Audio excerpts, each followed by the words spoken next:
IFS lift. Now remember, the Enduro IFS lift is a little bit different from their other IFS lift. The skid plate is a little bit different.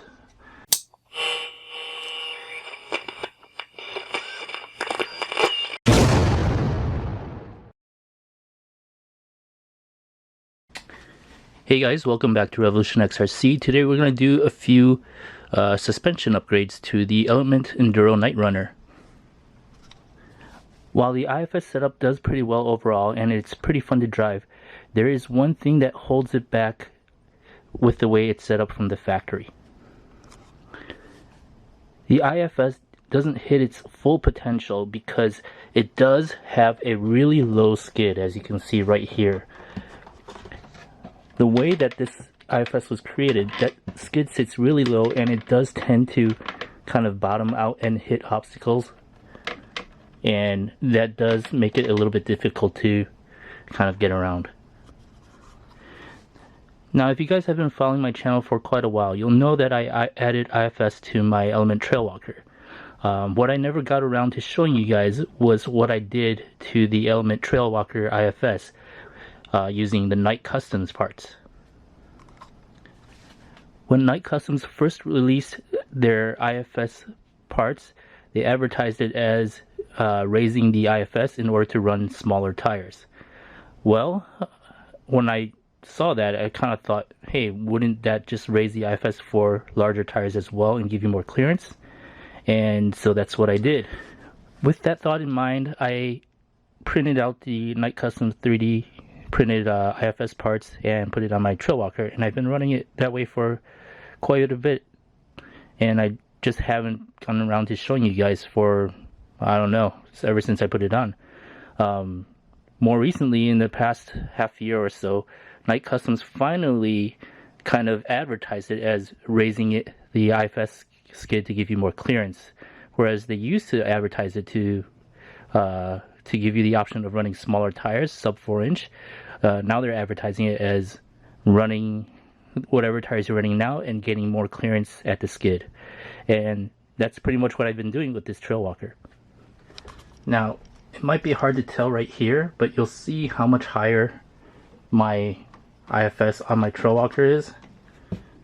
This is running the IFS, Knight Customs IFS parts right there, and you'll see the clearance right here, and this is the stock skid right here. So let's see if I can just take Tamiya paint bottle. You'll see it almost fits the Tamiya paint bottle underneath this skid right here, and over here it's a big difference.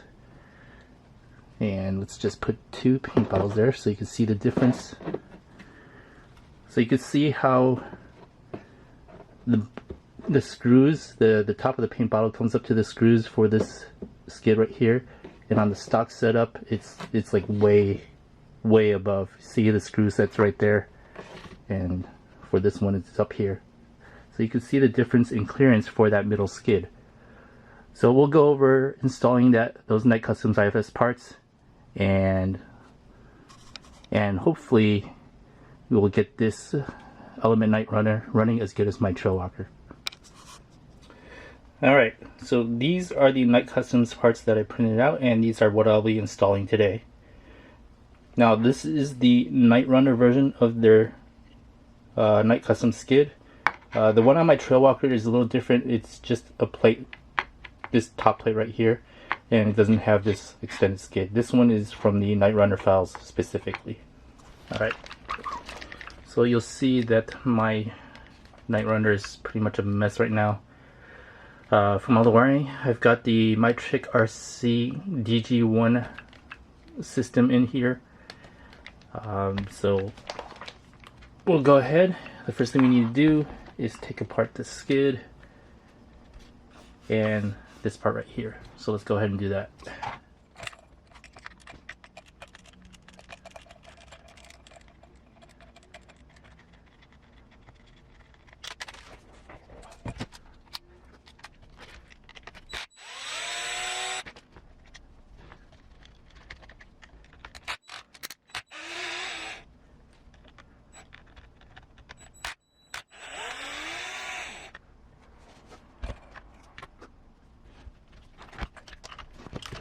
You'll also need to remove the servo. I've already loosened it here because I was about to swap to a different servo anyway. There's 4 screws here. Now with the stock setup, the servo is mounted from the bottom. When you put the Knight Customs parts in, you'll have to mount the servo from the top because you need to give that servo arm enough room and clearance to kind of move and turn that steering rack.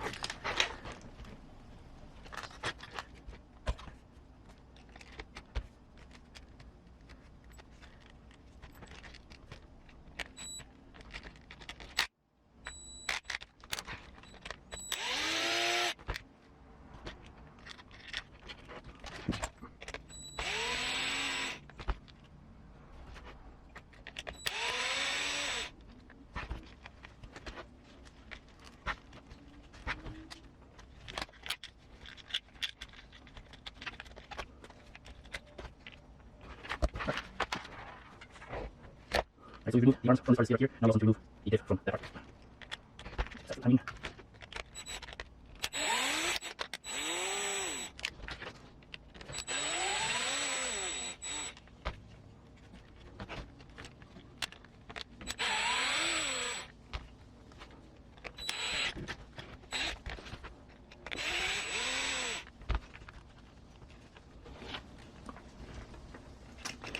And since I will be replacing this part of the skid, I'll be removing this as well.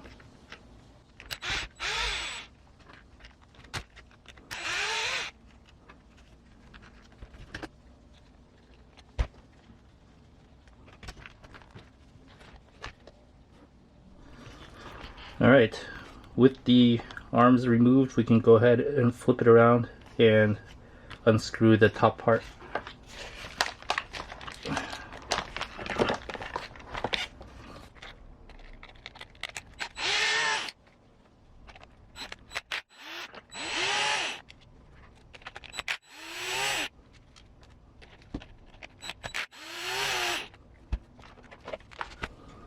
Okay, and that will give you access to this part.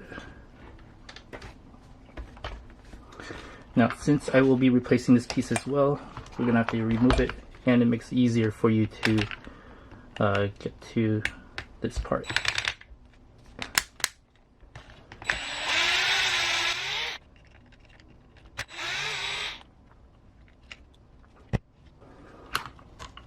There we go. Now you have access to the diff, where the diff is mounted to this part of the IFS. And you're going to want to remove these screws right here.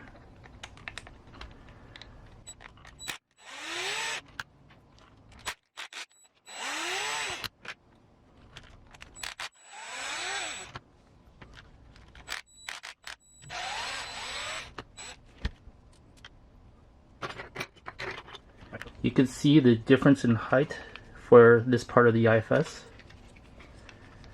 right there. On the right is the Knight Customs part, and on the left is the stock. So that's how much difference there is for the skid. So it's going to raise that skid quite a bit. Alright, with this part apart, we are going to take the opportunity to swap out the servo as well, because we need to mount it from the top. So let's get rid of that. I'm going to disconnect the wire and we'll be right back. Alright, first thing I'm going to do is to put these pieces on.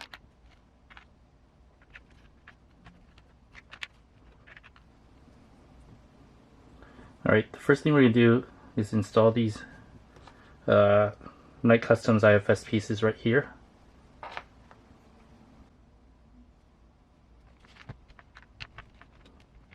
These pieces should key into that plate right there.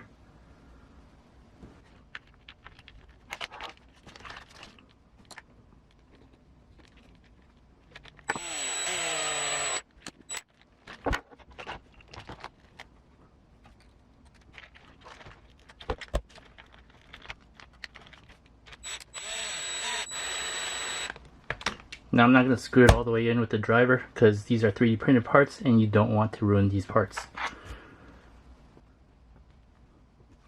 go ahead and move to the other side.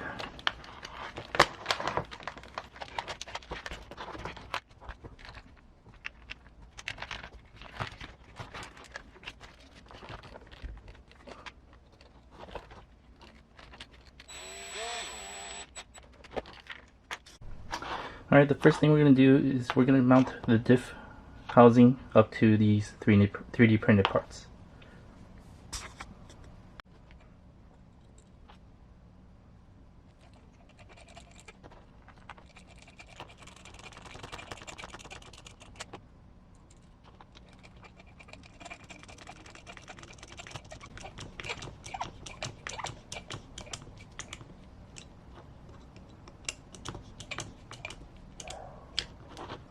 Now make sure you don't over tighten the screws, since you are dealing with 3D printed parts and they don't have as much flexibility as molded parts, so they're more prone to cracking if you over tighten them.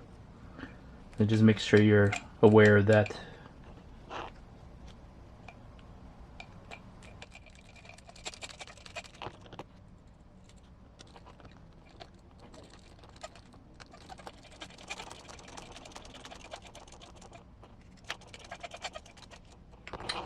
Alright, with this part of the 3D printed parts mounted up to the diff, we're ready to mount the diff up to the chassis.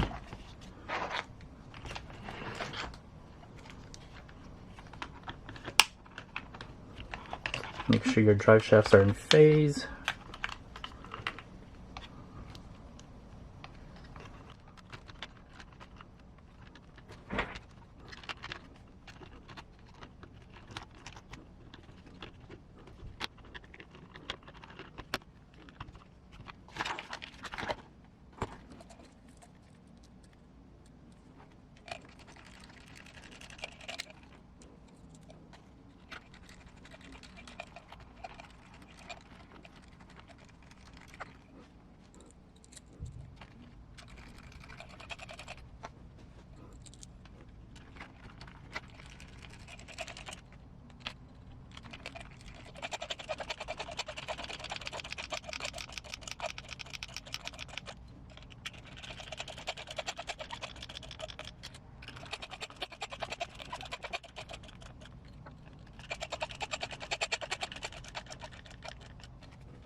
Alright, let's just flip it over and make sure that the steering rack can still move freely, because that's pretty important.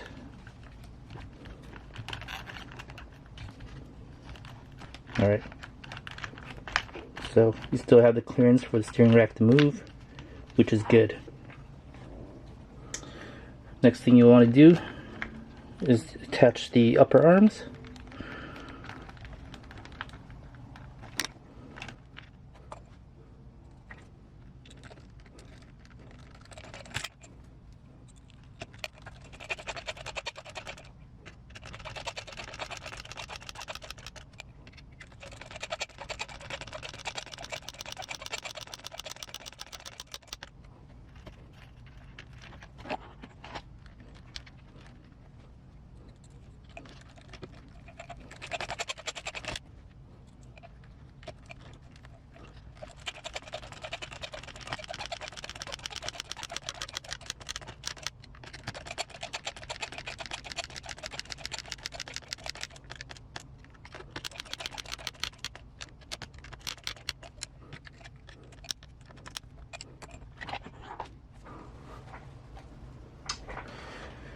Okay, now we're ready to start putting the rest of the suspension back together.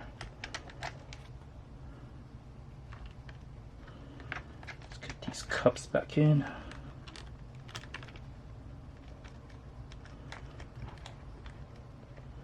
There's still one thing you're going to need to do, and I'll show you just in a bit after I get this part mounted up.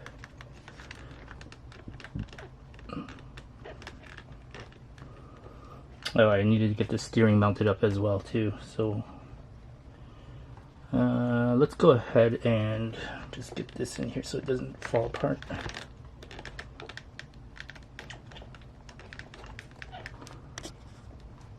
Well, actually, let's get the steering done first. So, remove this pin, and we'll get the steering done. Alright, as I said earlier, with the raised skid, the servo has to be mounted from the top instead of the bottom, just for clearance of the steering rack. This arm right here, if this servo were any lower, it would hit that part of the IFS housing now that the skid is raised up. So that's why you need to put the servo on top. Now I'm gonna align the servo, and then I'm gonna attach the servo horn on. So I'm gonna need to power it up. I'll be right back when I align it and get that servo horn attached.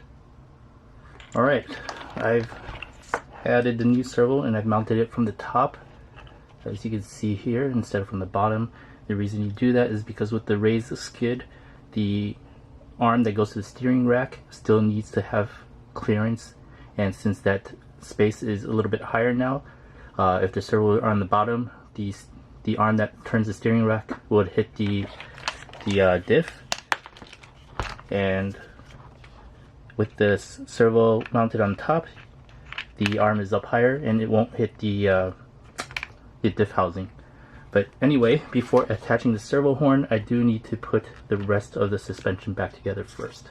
So one of the things that you'll need to do with the raised skid is to move these rods or links from the top of the steering arm to the bottom.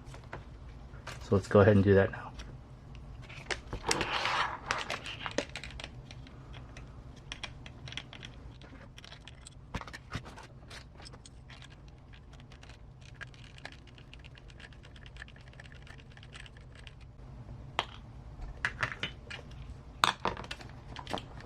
So what you want to do, you'll want to pop this pivot ball out and reverse it.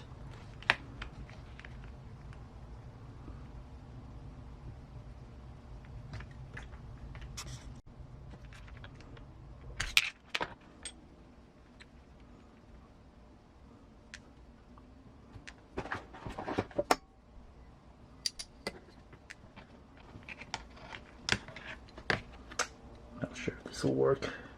Probably not. Let's see.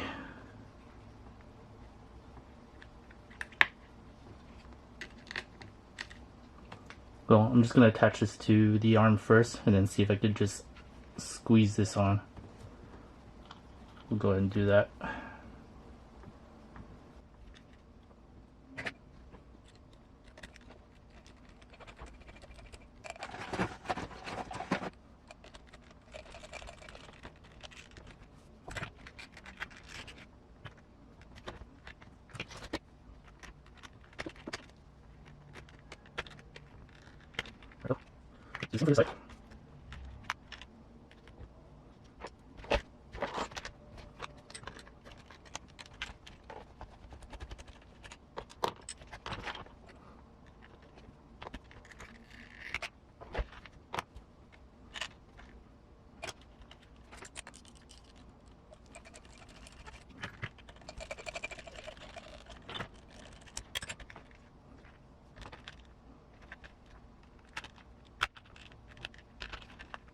Easier to first, actually.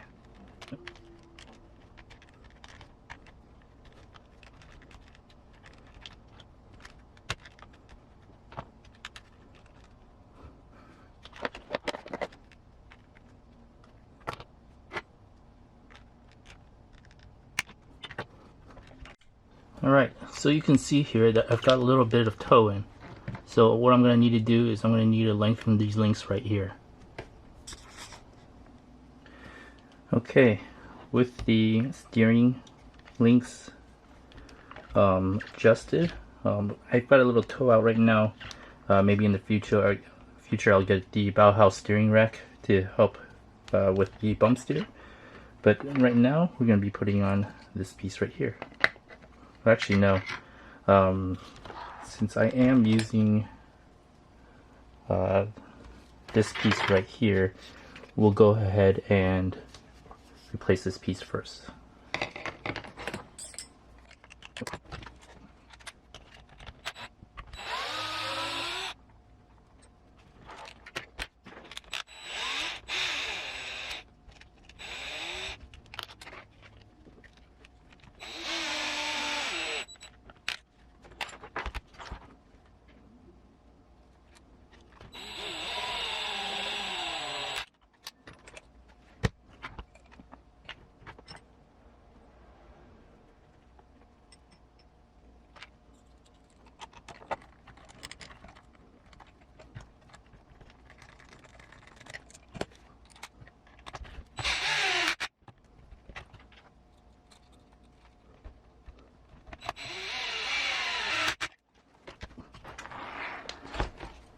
Alright, now we can put on this piece right here.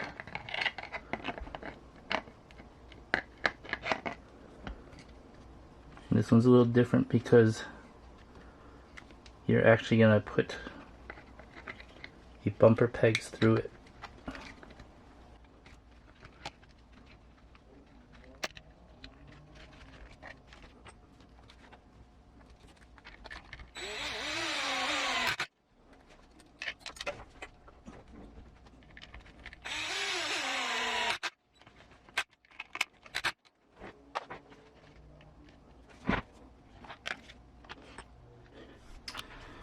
Alright, here you can see the additional clearance that this new skid gains you. Definitely worth it. You can almost fit this whole jerry can underneath that front skid. Put it on its side. So definitely looks great. It makes it a little bit more scale looking. Definitely fits the IFS perfectly. And it just overall, it just looks a lot better. It looks more realistic. You don't see that big wall sticking in front of the vehicle like it does when it's stock. So I hope you enjoyed this part of the series where I put on the Knight Customs Enduro Knightrunner IFS lift. Now remember, the Enduro IFS lift is a little bit different from their other IFS lift. The skid plate is a little bit different. Alright. Here are my two Knight Customs lifted IFS rigs. Here is the one with the Element Knightrunner IFS package, and this is the standalone IFS package. So I'm going to show you the difference between the two packages. As you can see here on this one, for the Knightrunner IFS lift, it comes with a skid that has a mounting system where the bumper actually goes through the top of the skid plate, and the skid plate goes all the way down across the underside of that skid diff area right there. Now on this one, the standalone, you also get a skid plate, but it just takes up the front of the assembly just like the stock one, so it just replaces the stock plate right here, and it doesn't really change the angle or anything. It bolts up the same way that the stock one does, so it's pretty much just like a shortened front skid just to account for the lift.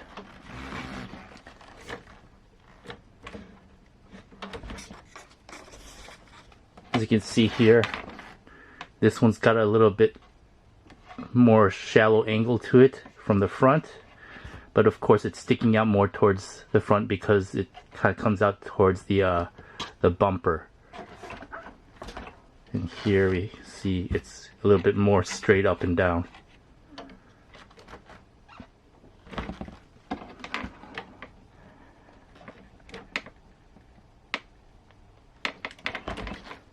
But overall, the Knightrunner skid looks perfect on the Knightrunner, and can't wait to get it out on the trail.